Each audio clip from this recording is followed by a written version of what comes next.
అందరికీ మరణాత మరణాత మహిమస్వరం కార్యక్రమం వీక్షిస్తున్న దేవుని బిడ్డలైన మీ అందరికీ వందనాలు. ప్రతిరోజు ఇదే సమయమునకు ఈ కార్యక్రమం వీక్షించి దైవాశీర్వాదములు పొందండి. ఇప్పుడు పాస్టర్ సామ్యూల్ సుందర్ రెడ్డి గారు దేవుని వాక్య వర్తమానం అందిస్తారు. శ్రద్ధగా వినండి. దేవునికి స్తోత్రం. అందరికీ మరణాత. దేవుడు అనుగ్రహించినటువంటి యొక్క ప్రాముఖ్యమైన సమయంలో కొద్ది నిమిషములు దేవుని వాక్యాన్ని ధ్యానించుకుందాము. పరిశుద్ధ వేద గ్రంథములో నుండి వాక్య భాగాన్ని చదువుకుందాము. మార్కు సువార్త 4వ అధ్యాయము 38వ వచనాన్ని చదువుకుందాము. ఆయన దోనె అమరమున తలగడ మీద తల వాల్చుకొని నిద్రించుచుండెను. వారాయనను లేపి బోధకుడా మేము నశించిపోవచ్చున్నాము, నీకు చింత లేదా అని ఆయనతో అనిరి. చిడి ప్రార్థన చేసుకుందాము. మహాపరిశుద్ధుడా, మహిమగల దేవ, ప్రేమస్వరూపి, నీ బంగారు పాదాలకు వందనాలు, స్తోత్రాలు, స్తుతులు చెల్లించుకొనుచున్నాము. సమయము నీది, మేము నీ వారమై ఉన్నాము. ఈ ప్రాముఖ్యమైన సమయములో ప్రభువా, నాతోనూ నీ బిడ్డలతోనూ మీరే మాట్లాడమని వాక్య ముఖముగా ప్రభువా నీ బిడ్డలతో మాట్లాడి వారి పట్ల మహిమ కార్యాలను జరిగించుమని యేసు నామములో అడుగుచున్నాము పరమ తండ్రి, ఆమేన్. దేవునికే సమస్త మహిమ, ఘనత, కీర్తి, ప్రభావములు కలుగునుగాక. దేవుడు మిమ్మల్ని అందరినీ బహుగా ఆశీర్వదించునుగాక, ఆమేన్. చదవబడినటువంటి లేఖన భాగాన్ని మనం పరిశీలన చేసినట్లయితే యేసుక్రీస్తు ప్రభువారిని శిష్యులైనటువంటి వారు అడుగుతున్నటువంటి ప్రశ్న మనం చూస్తూ ఉన్నాము. ఆ ప్రశ్న ఏమిటి అంటే కనుక, నీకు చింత లేదా అని అడుగుతూ ఉన్నారు. ఈ సందర్భాన్ని మనము జ్ఞాపకం చేసుకోవాలి. ఈ సందర్భంలోనికి మనం వెళ్ళినట్లయితే కనుక యేసుక్రీస్తు ప్రభువారు శరీరధారిగా ఉన్నప్పుడు ఆయన సేవా పరిచర్యలో అనేక మార్లు ఆయన దోణి ప్రయాణము చేసినట్టుగా మనము బాగుగా ఎరిగిన వారమై ఉన్నాము. ఒక సందర్భంలో అద్దరికి వెళుతూ ఉన్నటువంటి సమయములో యేసుక్రీస్తు ప్రభువారు అలాగే శిష్యులు కూడా కలిసి దోణిలో వెళుతూ ఉన్నారు. వెళుతూ ఉన్నప్పుడు ఒకేసారి అక్కడ ఏం జరిగింది అంటే కనుక ఆ సముద్రములో తుఫాను చెలరేగింది, గాలి ఎక్కువయింది. ఆ నీరంతా కూడా మరి ఆ కెరటాలు కొట్టబడుతూ ఆ నీరంతా కూడా ఆ దోణిలోనికి వస్తూ ఉంది. ఆ సమయములో యేసుక్రీస్తు ప్రభువారు దోణి అమరమున తలవాల్చుకుని ఆయన పడుకున్నట్టుగా, నిద్రపోతున్నట్టుగా ఇక్కడ వాక్య భాగంలో మనం చూస్తూ ఉన్నాం. చదువుదాం ఒకసారి. మార్కు సువార్త 4:38. ఆయన దోణి అమరమున తలగడ మీద తలవాల్చుకొని నిద్రించుచుండెను అనే మాట మనం చూస్తూ ఉన్నాము. దేవునికి మహిమ కలుగునుగాక. మరి ఆ సమయములో ఒక ప్రక్కన ఆ వాటర్ వచ్చేస్తూ ఉంది, దోణి నిండుతూ ఉంది. శిష్యులైనటువంటి వారికి కంగారు వచ్చింది. వెంటనే యేసుక్రీస్తు ప్రభువారిని లెగ్గొడుతూ ఉన్నారు. ఆయన లేపి అంటున్న మాట ఏమిటంటే, మేము నశించిపోవచ్చున్నాము, నీకు చింత లేదా అని అడుగుతూ ఉన్నారు. దేవాది దేవుడైనటువంటి యేసుక్రీస్తు ప్రభువారిని వీరు అడుగుతున్నటువంటి ప్రశ్న, నీకు చింత లేదా అని అడుగుతూ ఉన్నారు. పరిశుద్ధ గ్రంథములో ఈ ప్రశ్న 2 పర్యాయాలు మనం చూడొచ్చు.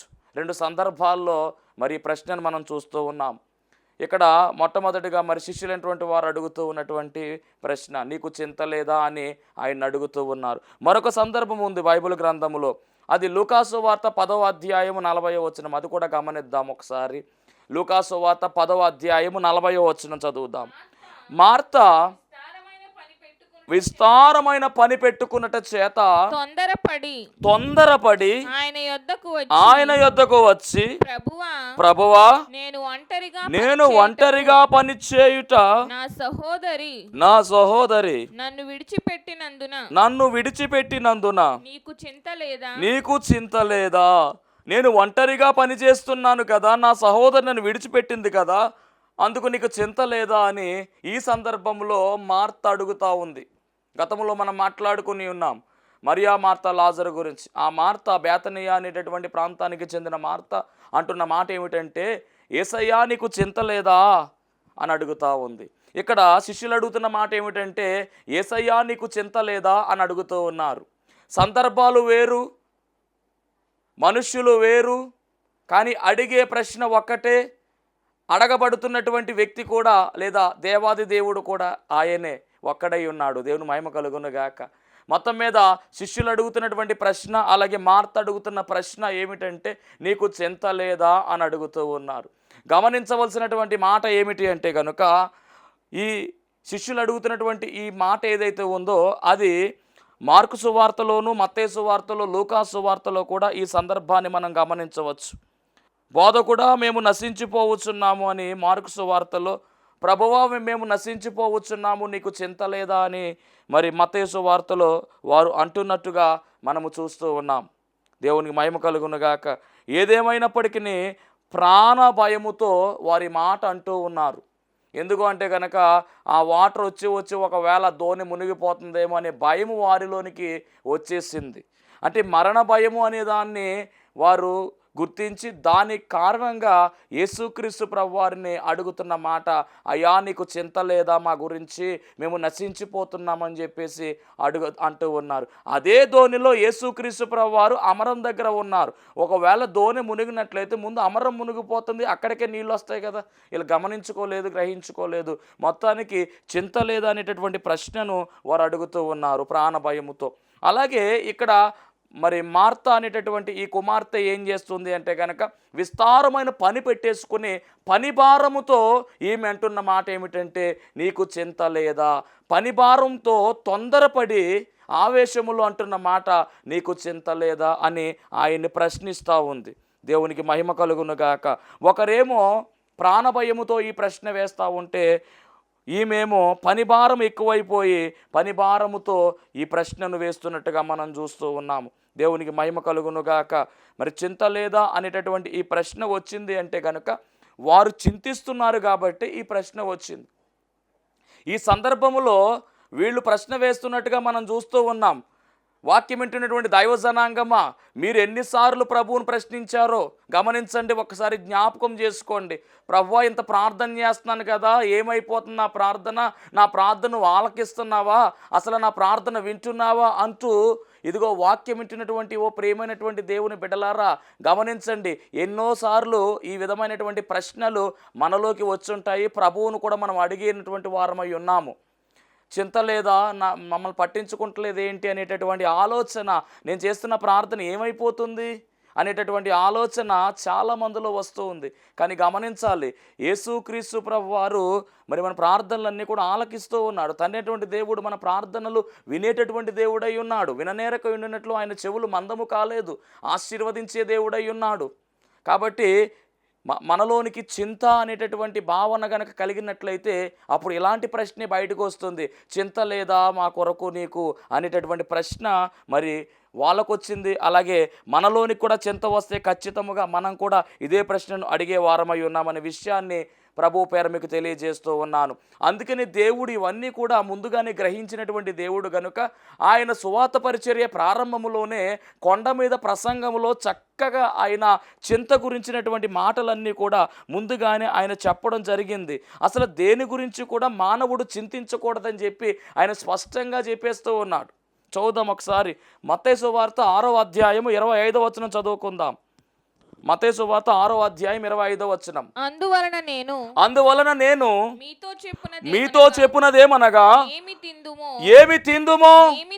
ఏమి త్రాగుదుమో అని మీ ప్రాణమును గూర్చి అయినను ఏమి ధరించుకుందుమో మీ దేహమును గూర్చి అయినను చింతింపకుడి. ఇదే కదండి మన చింత.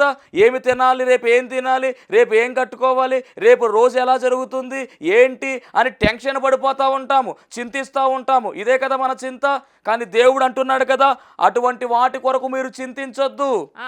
ఆహారము కంటే ప్రాణమును, వస్త్రము కంటే దేహమును గొప్పవి కావా అని అడుగుతూ ఉన్నాడు. ఆకాశ పక్షులను చూడండి, అవి విత్తవు, కోయవు, కొట్లలో ధాన్యమును కూర్చుకొనవు, ఆయనను మీ పరలోకపు తండ్రి వాటినే పోషిస్తున్నటువంటి తండ్రిగా ఉన్నాడు. ఆయన వాటికంటే బహుశ్రేష్ఠులు కారా. చూడండి ఎంత చక్కని మాట చెబుతూ ఉన్నాడో. ఆకాశ పక్షులను నేను పోషిస్తున్నానయ్యా, మిమ్మల్ని ఏర్పాటు చేసుకున్నాను, స్వహస్తములతో చెక్కుకుని ఉన్నాను, నిర్మించుకుని ఉన్నాను, ఏర్పాటు జనాంగముగా పిలుచుకుని ఉన్నాను, గనుక మిమ్మల్ని నేను పోషించనా, విడిచిపెడతానా అని దేవుడు అంటూ ఉన్నాడు.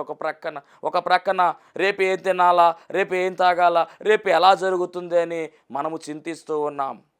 మార్త చింతిస్తుంది అనేటువంటి మాట మనం విన్నాము.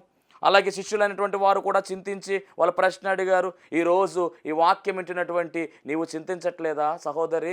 వాక్యం వింటున్నటువంటి ప్రేమైనటువంటి దైవ జనాంగమా, మరి మీరు చింతించట్లేదా? రేపు ఏం జరుగుతుంది, రేపు ఎలాగా, రేపు రోజు ఎలా జరుగుతుంది, రేపు ఏం చేయాలి అనేటువంటి ఆలోచన ఒకవేళ మీలో ఉందేమో. అందుకని పరిశుద్ధాత్మ తండ్రి ఈ వాక్యం ద్వారా మీతో మాట్లాడుతూ ఉన్నారు. రేపటిని గురించి చింతించొద్దు, మీ చింత అంతా కూడా ఆయన మీద వేయవలసిన వారమై ఉన్నాము. అలాగే 31వ వచనం చదువుకుందాం. ఏమి తిందుమో, ఏమి త్రాగుదమో, ఏమి ధరించుకుందామో అని చింతపడకుడి, అన్యజనులు వీటన్నిటి విషయమే విచారింతురు. అన్యజనులు ఉన్నారు కదా, వారు చింతిస్తారేమో కానీ యేసుక్రీస్తు ప్రభువు వారిని కలిగినటువంటి మనము, రక్షణ భాగ్యమును చేతపుచ్చుకున్నటువంటి మనము, ఆయన అడుగు జాడల్లో నడుచుకున్నటువంటి మనము, ఆయనని ఆశ్రయించినటువంటి మనము చింతించవలసినటువంటి అవసరము లేదు. ఏమి తిందుమా, ఏమి త్రాగుదమా, ఏమి ధరించుకుందామా అని చింతిస్తున్నారేమో. మీ చింతను ప్రక్కన పెట్టండి, మీ చింత యావత్తు ఆయన మీద వేయండి. ఆయన మీ కొరకు చింతిస్తున్నట్టుగా పరిశుద్ధ గ్రంథమైన బైబిల్ గ్రంథములో మనము చూడవచ్చు. తర్వాత ఇంకో మాట చెప్తా ఉన్నారు, రేపటిని గురించి చింతపడకుడి, రేపటి దినము దాని సంగతులను గురించి చింతించును, ఏనాటి కీడు ఆనాటికే చాలును అని చక్కని మాటలు కొండ మీద ప్రసంగములో యేసుక్రీస్తు ప్రభువు వారు ముందుగానే చెప్పేశారు. చింతపడుతున్నారు కాబట్టి చింతించవద్దు. అవును, మానవ జీవితము ఎలాంటి జీవితము అంటే కనుక చింతించేది జీవితమే. ఉద్యోగము లేదని చింతించేవారు ఉన్నారు, వివాహము కావడం లేదని చింతించేవారు ఉన్నారు, సంతానము కొరకు చింతించేవారు ఉన్నారు, గృహము లేక చింతించేవారు ఉన్నారు, పిల్లలు సరిగా చూడడం లేదని తల్లిదండ్రులు చింతించేవారు ఉన్నారు. ఇలా అనేకమైనటువంటి చింతలు. అనారోగ్యము చోటు చేసుకుంది, అనారోగ్యము పట్టి పీడిస్తూ ఉంది, అనారోగ్యము తొలగట్లేదు, ఎంత సంపాదించినా కానీ సంపాదన నిలవబడటం లేదు, అప్పుల బాధలలో, ఇరుకు ఇబ్బందులలో చాలా నలిగిపోతున్నటువంటి వారు ఉన్నారు. వారందరూ కూడా ఏకమత్తముగా ఇంకా చింతిస్తూనే ఉన్నారు. కాబట్టి దేవుడు చెబుతున్నటువంటి గొప్ప మాట ఏమిటో తెలుసా? చింతించట ఆపండి, మీ చింత యావత్తు ఆయన మీద వేయండి. మీ భారమంతా కూడా ఆయన మీద వేసినట్లయితే ఆయన ఖచ్చితముగా మీ చింతను తీసివేసి సమాధానము ఇవ్వడానికి సిద్ధముగా ఉన్నాడని కాల సమయంలో దైవజనునిగా మరి తెలియజేస్తూ ఉన్నాను. దేవునికి మహిమ కలుగునుగాక. పరిశుద్ధ గ్రంథములో మరి ఈ శిష్యులైనటువంటి వారు ఆ సమయంలో చింతించినప్పుడు ప్రభు అంటున్నటువంటి మాటను మనం గమనించినట్లయితే కనుక లూకా సువార్త 8వ అధ్యాయము 25వ వచనం చూద్దాం ఒకసారి. అప్పుడు ఆయన మీ విశ్వాసము ఎక్కడా అని వారితో అనెను. అయితే వారు భయపడి చాలండి, మీ విశ్వాసము ఎక్కడా అంటూ ఉన్నారు. ఎప్పుడైతే యేసుక్రీస్తు ప్రభువు వారిని లేపారో, అయ్యా దోణి మునిగిపోతా ఉంది, నీకు చింత లేదా అని ఎప్పుడైతే లేపారో, అప్పుడు వెంటనే ప్రభు ఏం చేశారంటే ఆయన నోటి మాట ద్వారా ఆ సముద్రాన్ని గద్దించగా సముద్రము ఆగిపోయింది, గాలిని గద్దించగా గాలి ఆగిపోయింది, సముద్రము నిమ్మలమైపోయింది. అప్పుడు ప్రభు అంటున్నారు కదా, ఏదయ్యా మీ విశ్వాసము అని అంటూ ఉన్నారు. అలాగే మత్తయి సువార్తలో మనం గమనించినట్లయితే 8వ అధ్యాయం 26వ వచనము, ఇక్కడ కూడా సేమ్ సందర్భం. అక్కడ అంటున్న మాట ఏమిటో తెలుసా? అల్ప విశ్వాసులారా, అందుకాయన అల్ప విశ్వాసులారా అంటే చింతించడం వల్ల ఏం జరుగుతుంది అంటే కనుక ఒక పెద్ద నష్టం జరుగుతూ ఉంది. నీవు కనుక చింతిస్తూ ఉంటే కనుక, చింతలోనే కనుక నీవు ఉన్నట్లయితే కనుక ఖచ్చితముగా నీలోనికి అవిశ్వాసం వస్తుంది, అల్ప విశ్వాసం వస్తూ ఉంది. అప్పుడు దేవుడు అంటున్నాడు కదా, అవిశ్వాసిగా మారిపోతున్నావా, నీ విశ్వాసం ఎక్కడా అని అడుగుతూ ఉన్నాడు. కాబట్టి చింత చాలా భయంకరమైనది. చింత అనేటటువంటి వ్యాధి నుంచి మనమందరం కూడా బయట పడవలసిన వారమై ఉన్నాము. ఇంకా ఎల్లప్పుడూ చింతిస్తూ ఉంటే కనుక మనము బయటకు రాలేము. కనుక మన చింత యావత్తు ఆయన మీద వేయవలసిన వారమై ఉన్నాము. చింత ఏమి చేస్తుంది అంటే కనుక విశ్వాసిని అవిశ్వాసిగా మార్చేస్తుంది, విశ్వాసములో నుంచి అల్ప విశ్వాసిగా మార్చివేస్తుంది. అల్ప విశ్వాసి కాస్త అవిశ్వాసిగా మారిపోయే అవకాశం ఉంది. అవిశ్వాసికి పరలోక రాజ్యములోనికి చేరేటటువంటి అవకాశము లేదని పరిశుద్ధ గ్రంథమైన బైబిల్ గ్రంథములో, ప్రకటన గ్రంథములో మనము స్పష్టంగా చూస్తూ ఉన్నాము. కాబట్టి చింత చిన్నగానే ఉందేమో కానీ ఆ చింత వల్ల చాలా సమస్య ఉంది. కాబట్టి చింతించొద్దు దయచేసి. దైవ జనాంగమా, దేవుడే చెబుతున్నటువంటి మాట ఏమిటో తెలుసా? చింతించొద్దు, మీ చింత యావత్తు ఆయన మీద వేయండి, మీ చింతలన్నీ తీర్చివేయడానికి ఆయన ఉన్నాడనే సత్యాన్ని ప్రభు పేర మీకు తెలియజేస్తూ ఉన్నాను. దేవునికి మహిమ కలుగునుగాక. అలాగే మనం గమనించినట్లయితే కనుక పౌలు గారు అంటున్న చక్కని మాట, విశ్వాసము గురించి ఆయన ఏం చెప్తున్నాడంటే 2 తిమోతి పత్రిక 4వ అధ్యాయం 7వ వచనం. 2 తిమోతి పత్రిక 4వ అధ్యాయము 7వ వచనము. మంచి పోరాటము పోరాడి తిని, నా పరుగు కడముట్టించి తిని, విశ్వాసమును కాపాడుకుంటుని, ఇక మీదట నా కొరకు నీతి కిరీటం ఉన్నది. ఏమంటే పౌలు కొరకేనా? పౌలు గారి కొరకైనా నీతి కిరీటము? అందరి కొరకు నీతి కిరీటం ఉన్నది. ఎవరైతే పౌలు గారి వలె పరిగెడతారో, మంచి పోరాటం పోరాడతారో, ఈ పోరాటంలో విశ్వాసాన్ని కాపాడుకోవాలి. అలాంటి విశ్వాసాన్ని కూని చేస్తున్నది ఈ చింత. ఈ చింత సాతాను క్రియేట్ చేస్తున్నటువంటిది.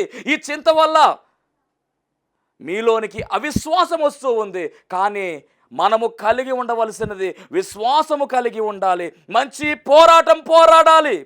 విశ్వాసాన్ని మనము కాపాడుకోవాలి. అప్పుడు కదా మనకు వచ్చే కిరీటము. ఏ కిరీటం అండి? ఆ కిరీటము ఇక మీదట నా కొరకు నీతి కిరీటం. అదండి, నీతి కిరీటము ఉన్నది. నీతి కిరీటము ఉంటేనే పరలోక రాజ్యములోనికి మనం వెళ్ళగలము. ఆ నీతి కిరీటము కావాలంటే విశ్వాసము పట్టుకుని మనము మంచి పోరాటం పోరాడాలి. మరి చింతిస్తే ఏమవుతుందంటే విశ్వాసము కోల్పోతున్నాము. కనుక చాలా జాగ్రత్తగా ఉండాలి. అదే పౌలు గారు చెప్తున్నటువంటి మాట కొలస్సీలకు రాసినటువంటి పత్రిక 2వ అధ్యాయం 7వ వచనములు అంటున్నారు కదా, విశ్వాసమందు మీరు స్థిరులుగా మారాలంటూ ఉన్నాడు దేవుడు. విశ్వాసమందు మనము స్థిరత్వము కలిగిన వారమై ముందుకు వెళ్ళవలసిన వారమై ఉన్నాం. దేవునికి మహిమ కలుగునుగాక.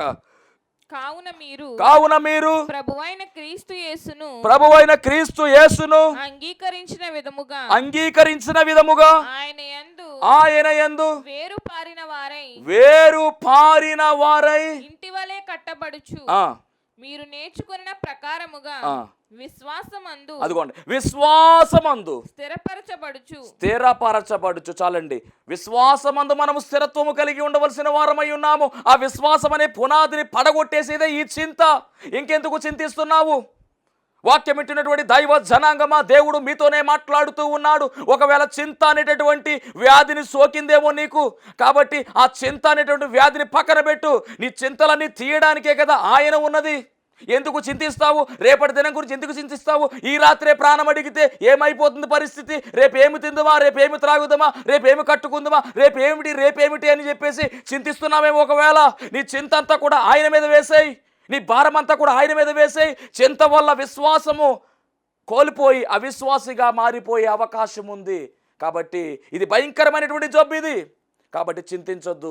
అందుకనే యేసుక్రీస్తు ప్రభువు వారు మొట్టమొదటిగానే కొండ మీద ప్రసంగంలో చక్కని విషయాలు ఆయన చెప్పడం జరిగింది. ఇంకొక మాట ఏమిటంటే, ఈ చింత వల్ల ఇంకేం జరుగుతుంది అంటే కనుక మరణ భయం వస్తుంది. ఈ చింత వల్ల భయము వస్తుంది. ఈ చింత వల్ల మరణ భయం వస్తూ ఉంది. ఏలియా గారి గురించి మనం అందరం బాగుగా ఎరిగిన వారమై ఉన్నాం. మరి ఒకానొక సందర్భములో ఆయన యెజబెలు ఏదో చేస్తుంది అనేటటువంటి మరణ భయముతో ఆయన వెళ్ళిపోయినట్టుగా మనం చూడొచ్చు. సందర్భంలో చూద్దాం. 1 రాజుల గ్రంథం 19వ అధ్యాయము. గొప్ప దైవజనుడు ఆయన. 1 రాజుల గ్రంథము 19వ అధ్యాయము 4వ వచనము. 19:4. ఒక దిన ప్రయాణము అరణ్యములోనికి పోయి ఒక బదరీ వృక్షము కింద కూర్చుండి మరణాపేక్ష గలవాడై యెహోవా నా పితరుల కంటే నేను ఎక్కువ వాడను కాను, ఎంత మట్టుకు చాలు నా ప్రాణము తీసుకొనుము అని ప్రార్థన చేస్తూ ఉంటాడు. కారణం ఏమిటి అంటే గనక అప్పటికే అక్కడ పగ మొదలైంది. అహాబు విషయము, యెజబెలు విషయములో మనము గమనించినట్లయితే కనుక ఏలియాను ఏమైనా చేస్తారనేటువంటి ఒక భయము ఏలియాలోనికి వచ్చింది. కనుక ఆ భయముతోనే ప్రార్థన చేస్తూ ఉన్నాడు. కానీ దేవుడు విడిచిపెట్టాడా ఏలియాని? విడిచిపెట్టలేదే. అదే ఏలియాని దేవుడు ఆరోహణ అంతస్తుకి ఎక్కించుకున్నాడు. చక్కగా అగ్ని రథములు రాగా ఆయన ఆరోహణమైనట్టుగా పరిశుద్ధ గ్రంథమైన బైబిల్ గ్రంథములో మనము చూస్తూ ఉన్నాము. భక్తుల విషయంలోనే అలా ఉంటే మరి నీ విషయంలో ఎలా ఉంది పరిస్థితి? చింత అనేటటువంటి దానిని మనం విడిచిపెట్టవలసిన వారమై ఉన్నాము. చింతను మన దరికి రాకుండా మనము ఉండవలసిన వారమై ఉన్నాము. అంత మాత్రమే కాదండి, పేతురు గారి విషయంలో మనం గమనించినట్లయితే కనుక గొప్ప శిష్యుడిగా ఆయన పిలువబడ్డాడు. యేసుక్రీస్తు ప్రభువారి యొక్క శిలువ సమయములో మరి పేతురు దగ్గరికి ఒక చిన్నది వచ్చి అడుగుతున్నటువంటి ప్రశ్న, ఇదిగో ఇతను యేసు ప్రభుతో ఉన్నవాడే, అతనితో కూడా ఇతను ఉన్నాడంటే ఆయన ఎవరో నాకు తెలియదని ముమ్మారు బొంకినట్టుగా రాయబడింది. ఎందుకు బొంకాడు అంటే కనుక ప్రాణ భయము. ఒకవేళ ప్రభు తెలుసంటే ఏమైనా చేస్తారేమో అనేటువంటి ఒక చింత ఆ పేతురులోనికి వచ్చేసింది. కాబట్టి చాలా డేంజర్ అండి చింత. కాబట్టి మనం చేయవలసిన పని ఏమిటంటే మన చింతలన్నీ కూడా ఆయన మీద వేస్తే ఈ ప్రాబ్లం ఏమీ కూడా ఉండదు. దేవునికి మహిమ కలుగును గాక. అదే పేతురు, మొదటి పేతురు పత్రిక, మరి ఇక్కడ కనపడుతున్నటువంటి పేతురు గారు రాసినటువంటి మొదటి పేతురు పత్రిక 5వ అధ్యాయం 7వ వచనం చూద్దాం ఒకసారి.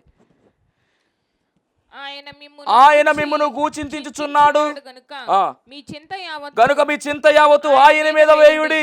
ఏ పేతురైతే భయపడ్డాడో అదే పేతురు సువార్త పరిచర్యలో యేసుక్రీస్తు ప్రభువారు ఆయన ఆరోహణం అయిపోయిన తరువాత బలమైనటువంటి ఉజ్జీవమైనటువంటి పరిచర్య ఆయన జరిగించాడు. కాబట్టి ఆయన ద్వారా పరిశుద్ధాత్మ తండ్రి రాయిస్తున్నటువంటి మాట ఏమిటంటే ఆయన మిమ్మును గుర్చించుచున్నాడు కనుక మీ చింత యావత్తు ఆయన మీద వేయండి అంటూ ఉన్నాడు. యేసుక్రీస్తు ప్రభువారు వెళ్ళిపోయిన తరువాత ఒక అగ్ని కణము వలె ఆయన పనిచేశాడు, మండే దీపము వలె పనిచేశాడు. గొప్ప అపోస్తలుడుగా ఆయన పరిచర్య బలమైనటువంటి పరిచర్యగా ముందుకు కొనసాగింది. ఇక చింతలన్నీ కూడా ప్రక్కన పెట్టేశాడు, చింతలన్నీ కూడా ఆయన మీద వేసి ముందుకు సాగినట్టుగా మనము చూస్తూ ఉన్నాము. అపోస్తలులలో ప్రథమ అపోస్తలుడుగా ఆయన పిలవబడుతూ ఉన్నాడు. దేవునికి మహిమ కలుగును గాక. కాబట్టి చింత అనే దాన్ని ప్రక్కన పడితే మన జీవితంలో అన్ని విజయాలే. పరిశుద్ధ గ్రంథములో పాత నిబంధన గ్రంథంలో నుండి ఎదురుగుండా మరణం ఉంది. మరణము ఎదురుగుండా ఉన్నా కానీ ఆ మరణాన్ని కూడా లెక్క చేయకుండా చింత అనేది దరికి రాకుండా మాకు ఏ చింత లేదు, చావైనా చస్తాము కానీ నీవు చెబుతున్న పని మేము చెయ్యమని ఒక ముగ్గురు వీరులు, శూరులు, విశ్వాస వీరులు నిలబడ్డారండి పాత నిబంధన గ్రంథములో. వారు ఎవరు అంటే కనుక దానియేలు గ్రంథములో మనము చూస్తున్నటువంటి షడ్రకు, మేషకు, అబేద్నెగోలు వీళ్ళు నిలవబడ్డారండి. నిజముగా అద్భుతమైనటువంటి కార్యం అది. చింత ఏమీ లేకుండా చింత యావత్తును ప్రక్కన పెట్టి మరణము ఎదురుగుండా ఉన్న, మృత్యువు ఎదురుగుండా ఉన్న దాన్ని కూడా లెక్క చేయకుండా, మరణానికి భయపడకుండా, చింత అనే దాన్ని లోపలికి రానివ్వకుండా విశ్వాసమందు స్థిరత్వము కలిగి ప్రభు పక్షముగా నిలబడి ఈరోజు చరిత్రలో మహా విశ్వాస వీరులుగా వాళ్ళు కొనియాడబడుతూ ఉన్నారు. అట్టి విశ్వాసము నీలో ఉందా? చింతను దరికి రాకుండా ధైర్యంగా ఉండగలుగుతున్నావా అని ప్రభువే అడుగుతున్నాడు. దేవునికి మహిమ కలుగును గాక. చదువుకుందాం ఈ వాక్య భాగం. దానియేలు గ్రంథము 3వ అధ్యాయం 16వ వచనం. దానియేలు గ్రంథం 3వ అధ్యాయం 16వ వచనం చదువుదాం. షడ్రకును మేషకును అబేద్నెగోయు రాజుతో ఇలాగు చెప్పిరి. నెబుకద్నెజరు గురించి నీకు ప్రత్యుత్తరం ఇయ్యవలనన్న చింత మాకు లేదు. దీని గురించి ప్రత్యుత్తరం ఇవ్వాల్సినటువంటి చింత మాకు లేదు. ఎందుకంటే మాకు ఎదురుగుండా మరణం ఉన్నా కానీ మాకు ఏ చింత లేదు. ఈ సందర్భాన్ని మనం గమనించినట్లయితే కనుక ఆ నెబుకద్నెజరు ఎవరు అంటే కనుక బబులోను సామ్రాజ్యాన్ని ఏలినటువంటి మహారాజు, ప్రపంచాన్ని గడగడలాడించినటువంటి గొప్ప రాజు, బబులోను సామ్రాజ్యాన్ని పరిపాలిస్తున్నటువంటి రాజు. ఈ రాజు ఒకనొక సమయంలో ఏం చేశాడంటే ఒక విగ్రహాన్ని తయారు చేయించాడు, ఒక ప్రతిమను తయారు చేయించాడు. ఆ ప్రతిమను నిలవబెట్టి దానికి మొక్కమని చెబితే వీళ్ళు ఎవరు కూడా, ఈ ముగ్గురు కూడా మొక్కలేదు. ఈ విషయం రాజుగారికి తెలిసిపోయింది. మొక్కని వారిని తీసుకుని వెళ్ళి అగ్నిగుండంలో వేస్తాననేటువంటి మాటను మరి అక్కడ ఆయన చెప్పడం జరిగింది. సరిగ్గా వీరిని తీసుకొచ్చి నిలవబెట్టి మొక్కమంటే అప్పుడు వాళ్ళు అంటున్న మాట ఏమిటంటే, మేము చచ్చిపోయినా పర్లా, మా దేవుడు కాపాడగల సామర్థ్యం కలిగిన దేవుడే, అయినప్పటికీ ఆయన కాపాడినా కాపాడకపోయినా కానీ చచ్చిపోయేటటువంటి చింత మా దగ్గర ఏమీ లేదు, చావైనా పర్వాలేదు, మేము దేనికి భయపడము, దేనికి చింతించము అని చెప్పి నిలవబడిపోయారండి. మొక్కమని చెప్పారు. మొత్తానికి తీసుకెళ్ళిపోయి వాళ్ళని తీసుకెళ్ళి అగ్నిగుండంలో వేసేశారు. అలా వేసిన సమయంలో కూడా వారు ఎక్కడా జడియకుండా ఆ లోపల అలాగే ఉన్నారు.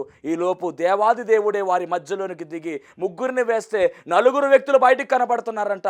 అంటే 4వ వ్యక్తి ఎవరంటే గనక యేసుక్రీస్తు ప్రభువారే. ఎందుకు అంటే కనుక వాళ్ళు నిలవబడ్డారు. ముందు చావు ఉన్నా కానీ, ముందు మరణం ఉన్నా కానీ లెక్క చేయకుండా, చింతను దగ్గరకు రానివ్వకుండా విశ్వాసం మీద ఆధారపడి ముందుకు సాగారు కాబట్టి వాళ్ళు విశ్వాస వీరులయ్యారు. ఇలాంటి చింత మీ దగ్గర ఉందా? ఇలాంటి చింతను మీరు దూరపరుస్తున్నారో లేదో అడుగుతూ ఉన్నాడు. చింతలన్నీ కూడా మనం ప్రక్కన పెట్టవలసిన వారమై ఉన్నాము. విశ్వాసమందు మనము స్థిరత్వం కలిగి ముందుకు సాగవలసిన వారమై ఉన్నాము. పరిశుద్ధ గ్రంథములో అనేకమైనటువంటి సందర్భాలు ఉన్నాయి. భక్తులైనటువంటి వారందరూ కూడా, యేసుక్రీస్తు ప్రభువు వారు శిష్యులైనటువంటి వారందరూ కూడా మరి ఆయన చనిపోయి తిరిగి లేచిన తర్వాత, ఆరోహణమైపోయిన తర్వాత అన్నీ ప్రక్కన పెట్టి చింతంతా ఆయన మీద వేసి ముందుకు సాగిన వారుగా ఉన్నారు. గొప్ప చరిత్రను వారు సృష్టించినట్టుగా ఉన్నారు. కాబట్టి మరి ప్రభువును కలిగినటువంటి మనమందరం కూడా ఏ విషయంలో కూడా చింతించవలసినటువంటి పని లేదు. అప్పుల బాధలు ఉన్నాయా? ఆర్థిక పరంగా ఇబ్బందులు పడుతున్నారా? అనారోగ్యంతో ఇబ్బంది పడుతున్నారా? ఉద్యోగాలు లేవని బాధపడుతున్నారా? ఇవన్నీ కూడా ప్రక్కన పెట్టి మీరు చేయవలసిన పని ఏమిటంటే మీ భారమంతా ఆయన మీద వేసి ప్రార్థన చేస్తే చాలు. ప్రతి సమస్య కూడా ఆయనే పరిష్కరిస్తాడు. మరొక వచనాన్ని చదువు మనం ముగించుకుందాము. అపోస్తలుడైన పౌలు ఫిలిప్పీలకు రాసిన పత్రిక 4వ అధ్యాయం 6వ వచనం. దేనిని గూర్చి చింతింపకుడి, కానీ ప్రతి విషయములోనూ ప్రార్థన విజ్ఞాపనముల చేత కృతజ్ఞత పూర్వకముగా మీ విన్నపములు దేవునికి తెలియచేయుడి. మీరు చింతిస్తే పని అవ్వదు. ఉద్యోగం రావట్లేదని చింతించొద్దు. మీ చింతను తీసుకుని వెళ్ళి ఆయన మీద వేయవలసిన వారై ఉన్నారు. మీ భారమంతా ఆయన మీద వేస్తే మీ చింతలన్నీ తొలగిపోతాయి. ఖచ్చితముగా కార్యాన్ని దేవుడు జరిగిస్తాడు. దేవుడి కొద్ది మాటలు దీవించి ఆశీర్వదించునుగాక. ఆమేన్. మహాపరిశుద్ధుడా, మహిమ కలిగిన దేవా, ప్రేమ స్వరూపి, ఘనమైన రాజాని ఘనమైన నామానికి వందనాలు, స్తోత్రాలు, స్తుతులు చెల్లించుకొనిచున్నాం.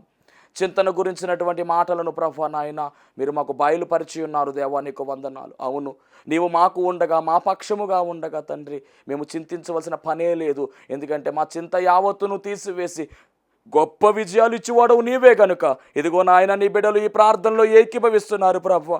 ఎవరికి ఏ బలహీనతలు ఉన్నాయో, ఏ బాధలు ఉన్నాయో తండ్రి, ఏ ఇబ్బందులు ఉన్నాయో ప్రభువా, ఆ ఇబ్బందులన్నిటినీ కూడా తొలగించి తండ్రి నీ కృపలో ప్రభువా బలపరచుమని యేసు నామములో అడుగుచున్నాం పరమ తండ్రి.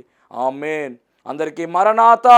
ఇప్పటి వరకు దేవుడు అనుగ్రహించినటువంటి చక్కని వాక్య సందేశాన్ని ఆలకించిన మీ అందరికీ కూడా ధన్యవాదములు. ఈ కార్యక్రమము మరి మీకు నచ్చినట్లయితే, ప్రభువు గనక మిమ్మల్ని ప్రేరేపించినట్లయితే కనుక ఖచ్చితముగా మరి ఈ కార్యక్రమానికి స్పాన్సర్ చేయవలసిందిగా ప్రభు పేరు తెలియజేస్తూ ఉన్నాము.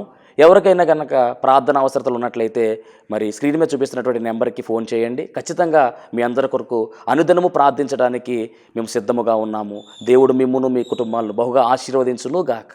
ఆమేన్.